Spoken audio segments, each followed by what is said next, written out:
Hari mulai petang, semburat jingga yang pecah menghilang di bawah garis cakrawala. Perlahan alam mengatur dirinya sendiri. Terang menjadi gelap, siang pun berganti malam.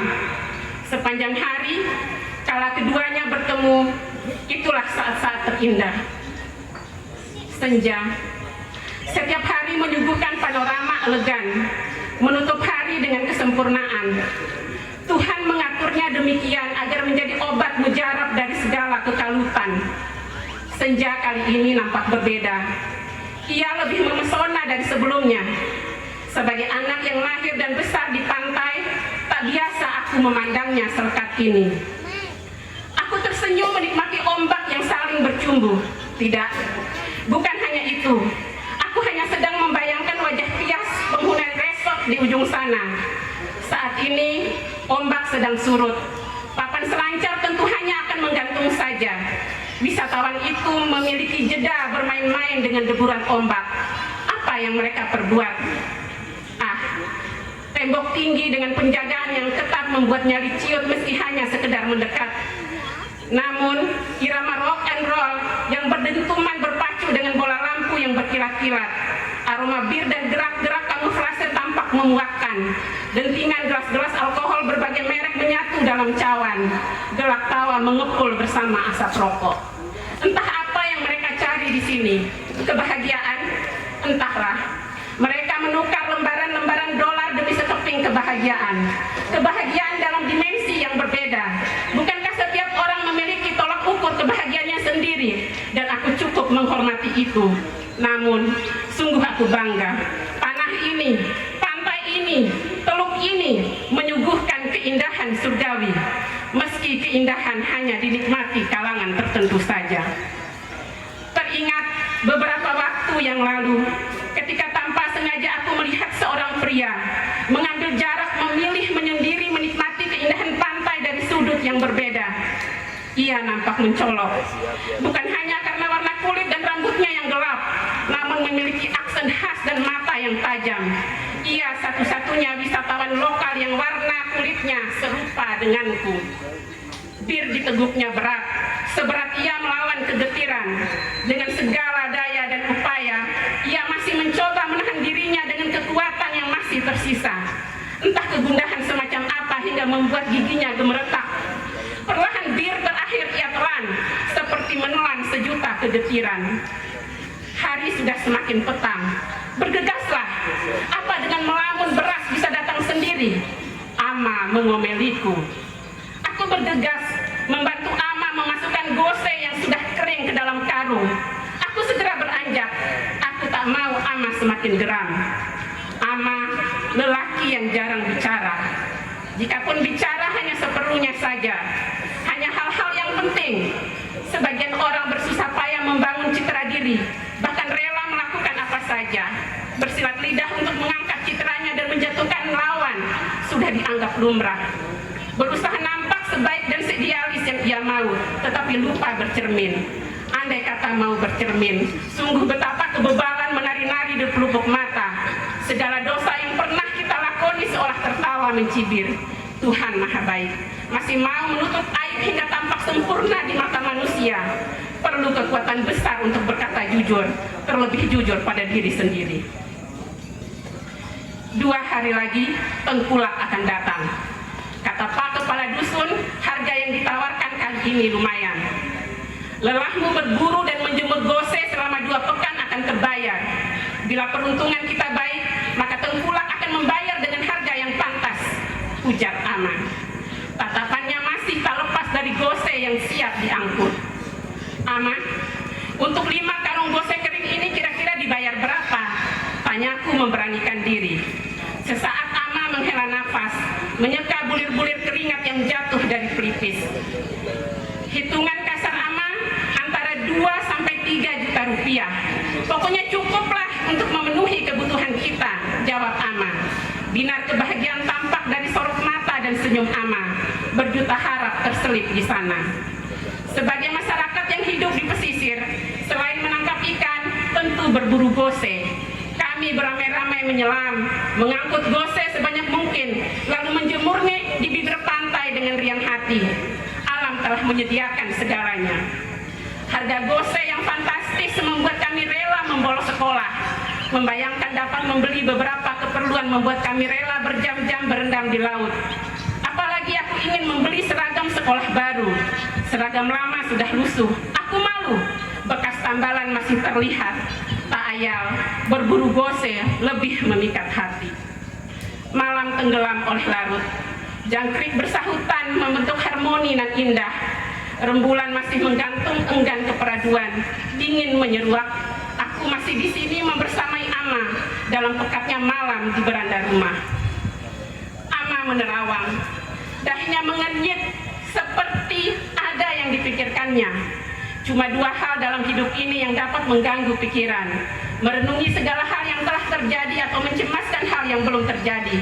Kita manusia terkadang sulit dipahami. Bukankah semua sudah ada yang mengatur? Kita hanya perlu menjalani kemana takdir melabuhkannya. Ama sebenarnya adalah pendatang di dusun ini.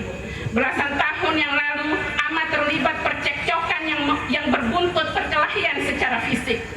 Hanya karena kesalahpahaman kecil, ancaman pembunuhan kerap dialamatkan kepadanya. Sesekali Ama tersenyum pada bayang-bayang masa lalunya, berkumpul bersama keluarga. Hanya ini saja yang dapat membuatnya sejenak menghalau kepenatan. Namun, hal itu tak dapat bertengger lebih lama. Kembali, kisah pilu menari-nari di pelipuk mata, kisah yang begitu pahit. Ama menaruh harap pada beberapa kerabat yang ia kenal. Setidaknya dapat membebaskannya dari kemelut yang tak kunjung usai. Tetapi, tak satu pun dapat menolongnya. Semuanya tiba-tiba saja pergi. Datang, lalu pergi lagi. Begitu seterusnya. Percekcokan tiba-tiba saja terjadi. Entah siapa yang memulai. Beberapa pukulan mendarat pada pelipis, rahang, dan dada. Laki-laki yang tak dikenal itu bukan hanya ingin memberinya pelajaran, melainkan membunuhnya. Senjata tajam yang terselip di balik sarung goli adalah buktinya. Duel itu tak dapat dielakkan.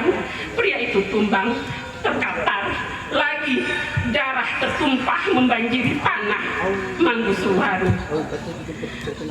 Ama berlari ke dalam hutan, bersembunyi berhari-hari, memakan segala macam buah dan umbi-umbian, berpindah dari tempat yang satu ke tempat yang lain, dari hutan yang satu ke hutan yang lain. Hutan Parado menjadi pilihan Ama untuk menetap beberapa hari. Buah-buahan beraneka ragam seperti rambutan, durian, alpukat tumbuh subur. Nyawa dibayar nyawa, darah dibayar darah adalah hal sakral yang mengakar di relung jiwa. Inilah yang membuat Ama enggan untuk kembali. Sebuah dusun di lereng gunung menjadi pilihannya untuk menetap. Tatapan Ama kosong. Beberapa linting rokok kretek tak mampu mengusir kegundahan di hatinya. Ama telah membagi banyak hal, namun kekalutan itu masih menggelayut jua. Aroma kopi Tambora pun tak mampu mengobati laranya. Bahkan meski hingga tegukan terakhir, ada semacam kekalutan yang sulit dijelaskan. Suara Ama berubah berat. Rasa putus asa menderu. Lelah bertahun-tahun dalam pelarian. Kegelisahan terus saja meracuni segenap sendinya, mengalir bersama dengan aliran darah. Ini semua berawal dari kegelisahan. Ku tahu, Ama ingin melawan segala bentuk kegelisahan. Ama tak ingin lagi mengingat segala peristiwa yang telah lewat. Namun selamanya, Ama tak dapat menutup mata atas segala yang pernah terjadi. Sekuat apapun Ama mencoba, atau sejauh mungkin Ama mencoba berlari. Bukan hanya perihal dirinya yang membuat Ama gelisah, melainkan perihal kami, masa depan aku dan Ina.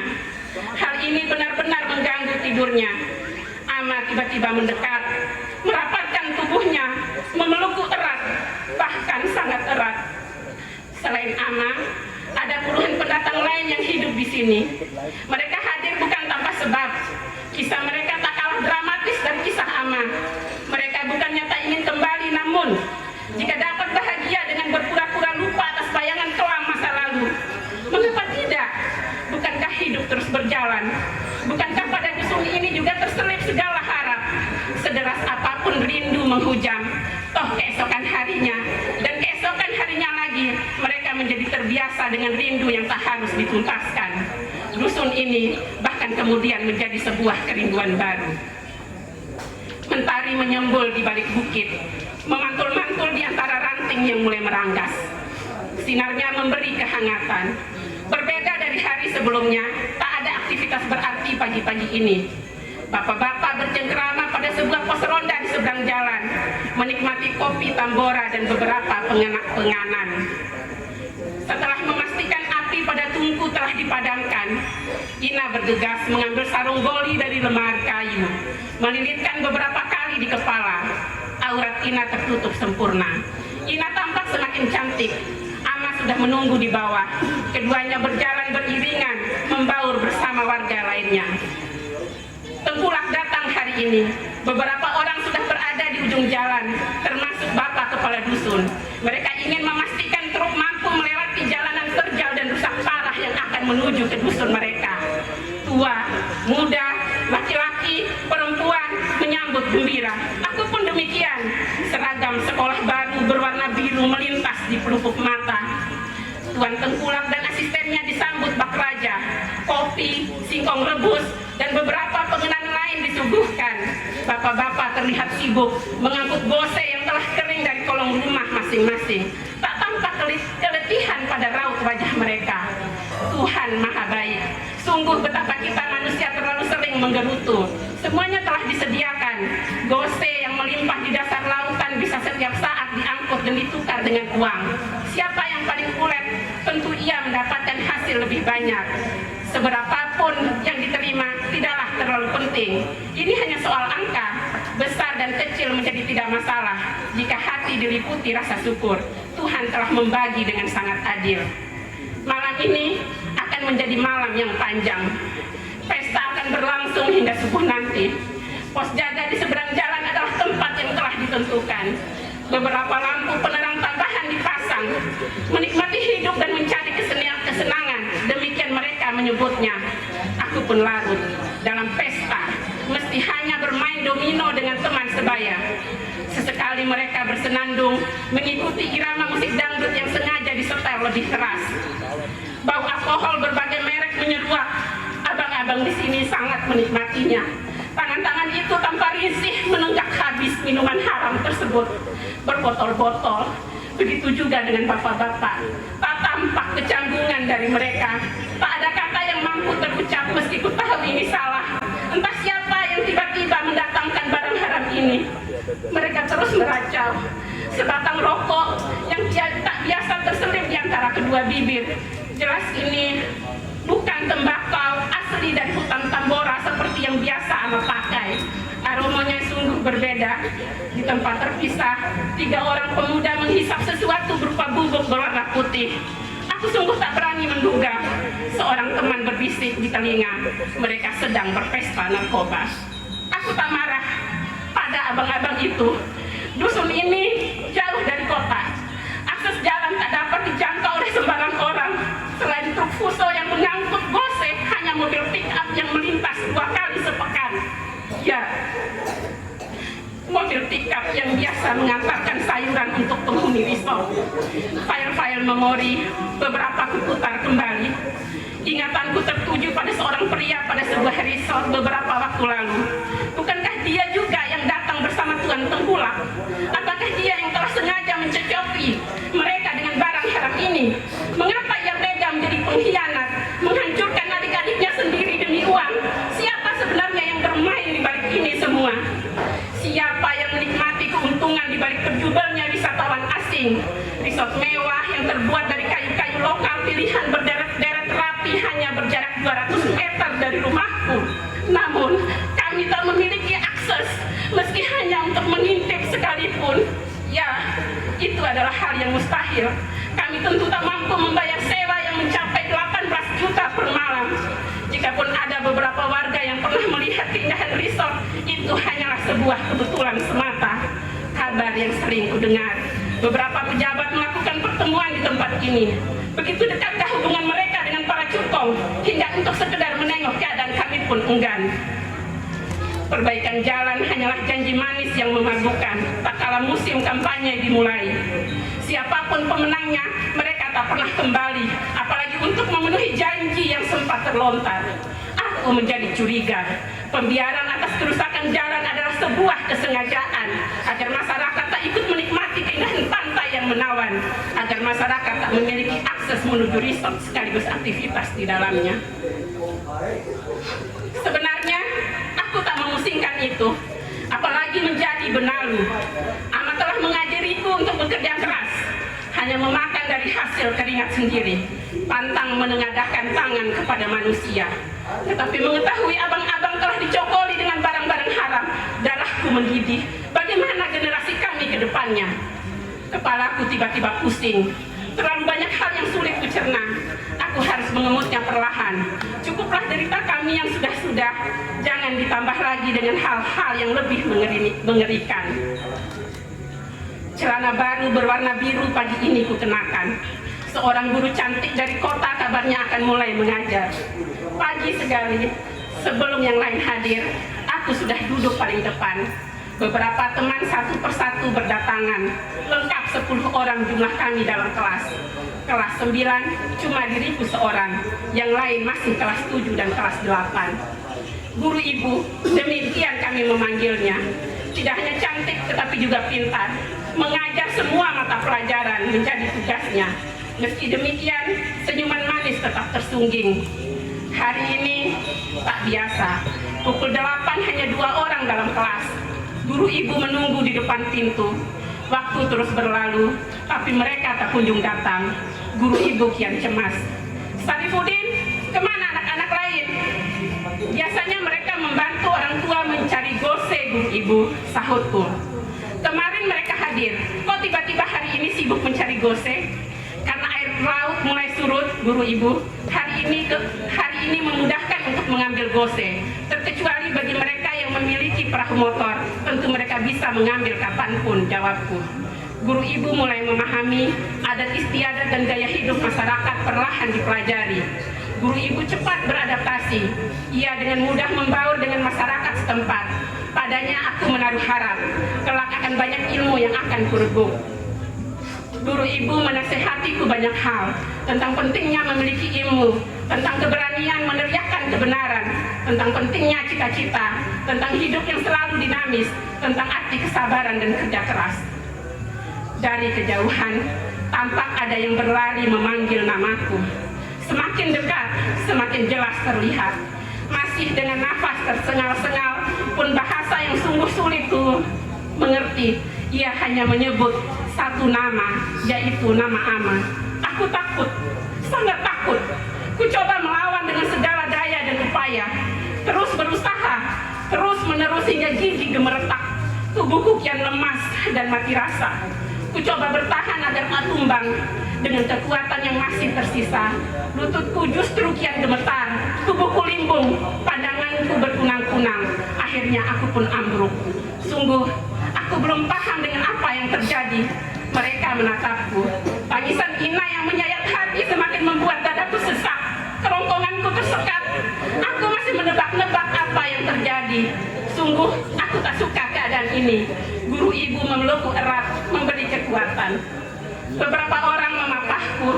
Semua sudah terlambat. Amat tumbang tepat di samping tangga rumah kayu sederhana kami. Bekas tikaman menganga pada beberapa bagian tubuhnya. Darah segar berceceran di mana-mana. Bawaannya kian menyengat. Tak ada yang bisa kulakukan. Ama sudah pergi. Ia pergi menjumpai rapnya tanpa sempat berpamitan kepada kami. Bagaimana dengan Ina? Ina amat terpukul. Duka itu terus menggelayut. Kehilangan Ama adalah pukulan terbesar baginya. Meski demikian, ia terus saja melempar senyum, padahal jiwanya meranggas. Ina menangis, rindunya menggelepar dalam sepi. Masih ia bertahan, mencoba menghela nafas dalam hening. Semakin bertambah waktu, semakin tajam kenangan tentang Ama. Inilah kekurangan manusia. Terkadang kita lupa, kita selalu menganggap bahwa semua kekal menjadi miliknya, hingga terkadang kita lupa menyiapkan diri pada segala kemungkinan terburuk. Kuputuskan untuk mengikhlaskan kepergian Ama, mengunci rapat segala kekalutan, berusaha bangkit dari segala keterpurukan. Hanya itu yang mesti dilakukan. Hutang nyawa dibayar nyawa, atau hutang darah dibayar darah, cukuplah sampai di sini. Panah kita sudah terlalu tua, menopang api dendam dan keserakahan yang tak berkunjung usai. Tak perlu mencoba mencari tahu, bukankah sudah tak berguna? Pelakunya tentu bukan orang lain. Ikhlas dan memaafkan adalah hal berat, tetapi mesti ditempuh dengan kehidupan yang lebih baik. Terima kasih.